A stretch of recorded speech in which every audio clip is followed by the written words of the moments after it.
The new regional 4-day season, which is expected to start on February 7th, is going to be an opportunity for a lot more players to put their hands up and press for West Indies selection, given the fact that this season the combined campuses and colleges have been reintroduced into first-class cricket, and as well the West Indies Academy side is going to join the other 6 franchises. That means there are 8 teams set to participate this year, and in the post-COVID era the matches have now moved from 5 to 7 matches per team. In the context of the Guyana Harpy Eagles, there are some key questions that has to be answered. The first question that has to be answered is who will captain the team this season. Leon Johnson, the man who would have led the team to 6 titles out of 8 seasons since the Professional Cricket League would have started in the 2014-2015 season, is not there anymore, having retired from national duties in March 2023. His deputy at that point in time is the experienced campaigner Veerasammy Permaul. Now, Permaul is obviously the leading candidate to take up that role. Imlach took over from Permaul midway through the Super 50. So there is the question, will the selectors stick with Imlach and appoint him the 4-day captain, or will they resort to Veerasammy Permaul as the leader for the 4-day team?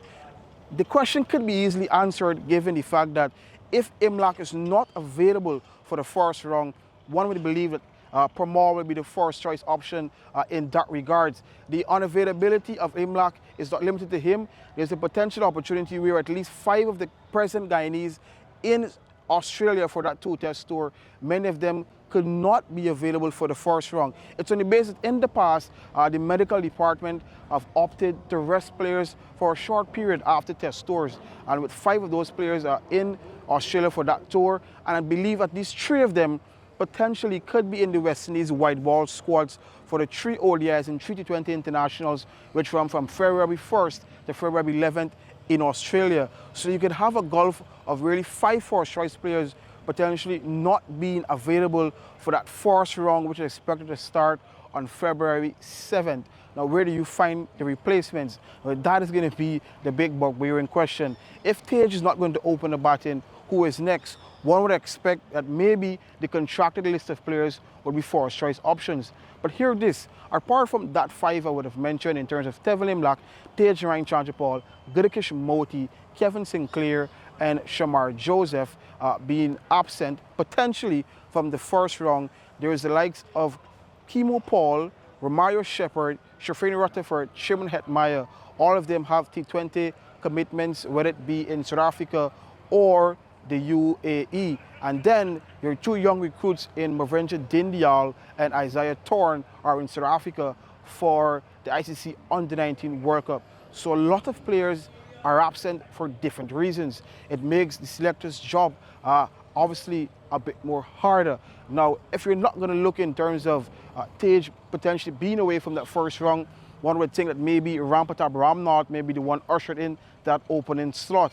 And then I think maybe the easiest question they have answered is who can do the work behind the stumps. With Kemal Savory becoming a more staple in the side, we all obviously know his ability with the gloves. He may be a like-for-like replacement for Imlach, but it means that you have 2 to 3 slots open in the batting department, and that's going to be the hard questions of who could slot into that department should some of these guys be unavailable for the first round of matches. Apart from that, sources have indicated to me that the first leg could be played in Jamaica and St. Kitts.